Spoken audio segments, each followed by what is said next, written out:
Mula pagkabata, naniniwala siyang perpekto ang kanyang tono, purong pantasya, marahil, ngunit may kapangyarihan ang paniniwala. Nang araw na iyon, buong tapang niyang inihayag na susundan niya si Junmen at magiging artista rin. Nang sinabi niya sa kanyang mga magulang, pinalayas siya ng mga ito sa loob lamang ng ilang minuto.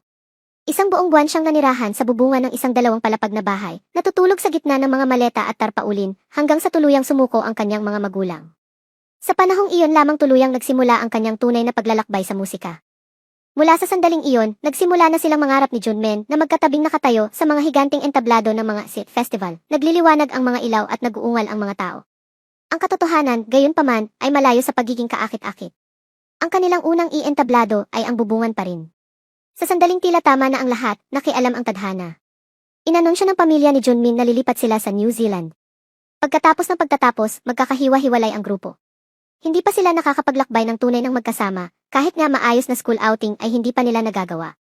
Ang kanilang huling pagkakataon ay halos mawala bago pa man magsimula. 2 araw bago ang nakaplanong paglalakbay, sinalakay si Junmen ng isang grupo ng mga basag ulo. Habang tumataas ang takot, biglang pumasok si Tae Truong na parang bagyo, mag-isang hinarap ang buong grupo. Hinawakan ni Junmen ang isang umaatake para tulungan siya. Hindi nagtagal, nagmadaling pumasok sina Dujen at Bo, ngunit sa kaguluhan, hindi sinasadyang natamaan nila si Tae Truong sa halip. Pinatawan ng parusa ng paaralan ang lahat sa kanila, ganap na ipinagbawal ang kanilang pagsali sa field trip. Nang gabing iyon, nagsumpa ang mga batang lalaki, gagawin nila ang sarili nilang paglalakbay, isang paglalakbay na tunay na sa kanila.